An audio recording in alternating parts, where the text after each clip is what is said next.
Hi everyone, thanks for stopping by. Thanks to all new members. I'm Bruce Swartz from Montreal. I study astronomy. I also study ufology.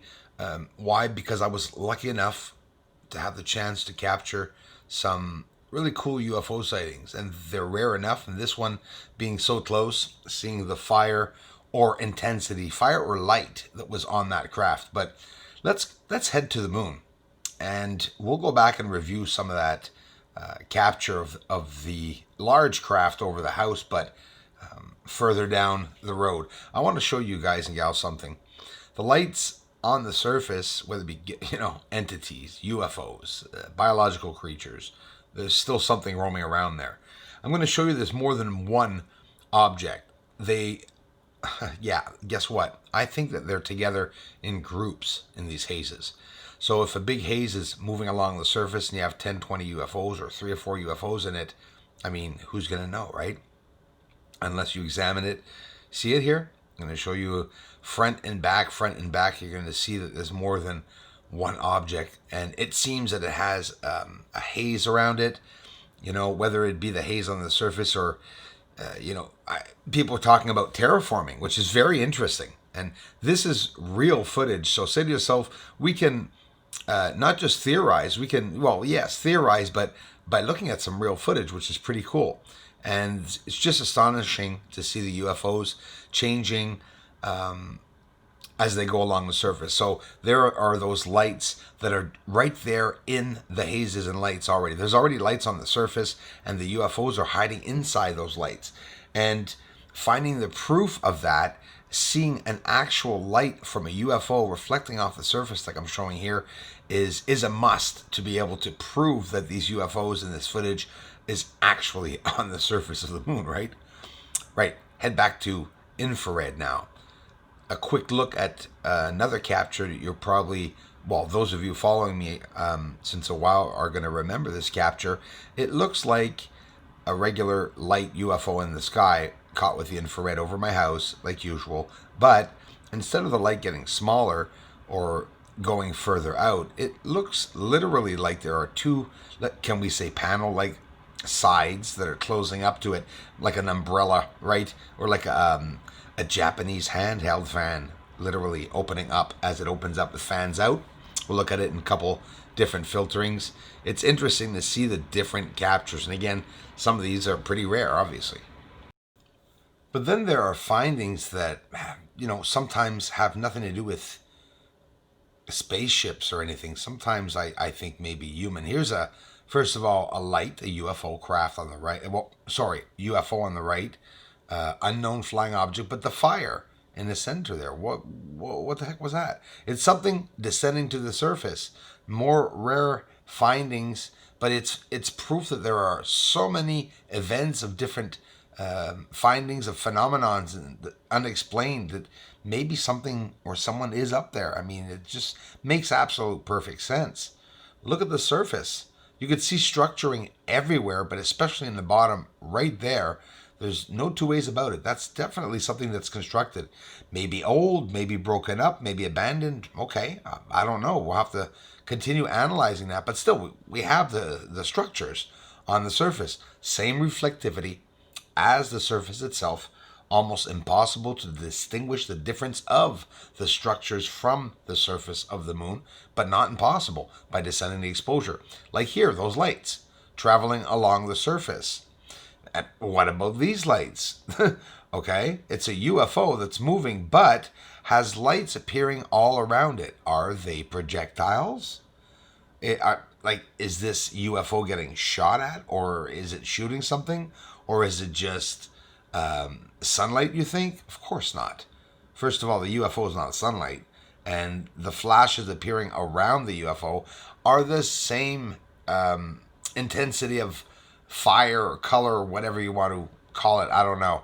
NASA images. Well, maybe not all NASA images are hiding things, or maybe they haven't hit all images, but we're going to take a look at some. These are my images, but we're going to go compare Clavius crater, that towering object I found, with an image a couple years back to see from NASA to see if we could see the tower there. Well, it just so happens the tower, exact tower right here, is cut out. Out of the close-up one, I'm going to show you the. Here's Clavius Crater on the right. I'm going to show you the images, but that towering object, or it looks like on a flat surface, is not exactly the same as here. Here is NASA's image of Clavius Crater, and now look on the bottom there. That's where the tower should be, but it's cut off there, and you can see the two craters right there, and you'll see it in my image after. I'll put them side by side to do a comparison. So I just wanted to do the comparison of that. On the left, that's where I'm seeing the construction-like objects. You can see the two craters that are very close to the larger crater underneath Clavius. In other words, you can see that's the same image, same direction, same angle of Clavius Crater. Here, one last look as we go up, which is pretty cool. Like I said, is there any construction on the moon? Well, that would take a lot of examining. And then, you know, are all the NASA images real? So most of them are taken from Earth, by the way, when you look on Wikipedia.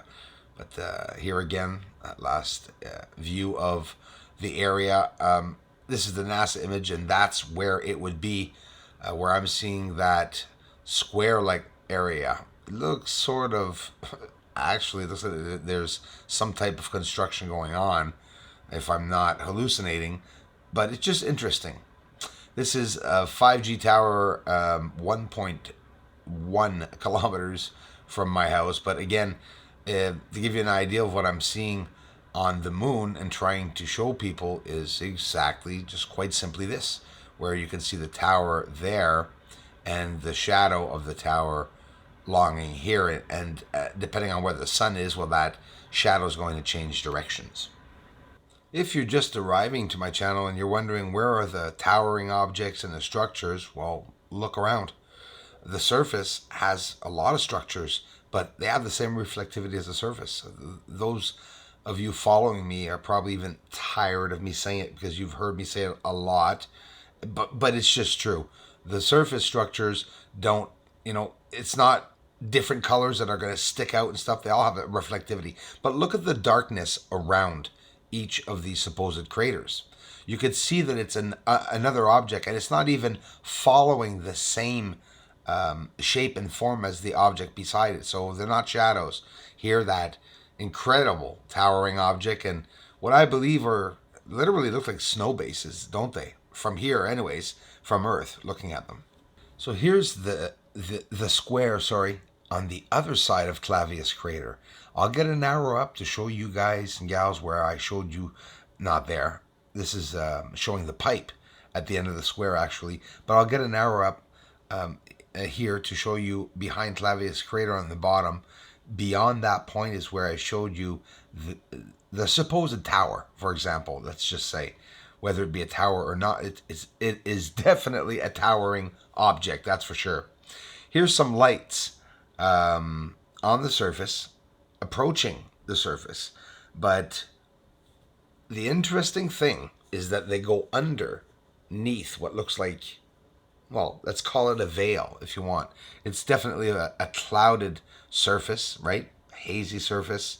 There's light refraction on it, and look at the mountains at the back disappear as this UFO descends underneath this haze. These are amazing captures, and those just arriving, they're real UFOs arriving to the moon. Here's one on the right, and check it out. Another one right here on the left. Of course, these are not things that you could capture every day. Well, maybe if I had better equipment, but I'm not saying the equipment I have is not good. It's just that, is there a limit? No, obviously not. But look what we're seeing. Just with this, the 14, it's a very good telescope.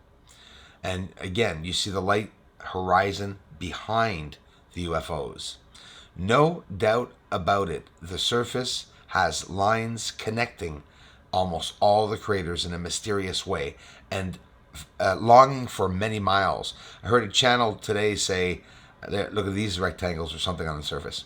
Heard a channel today say that some of the structures are as big as a mile or two. No, not even close. They can span up to 60 miles long, some of these structures, and I've seen pipes go to 1,000 kilometers.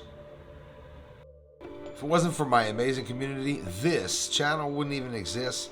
Thanks a whole bunch, everyone. I really appreciate it. Slow disclosure is in progress. More information will be coming a lot more.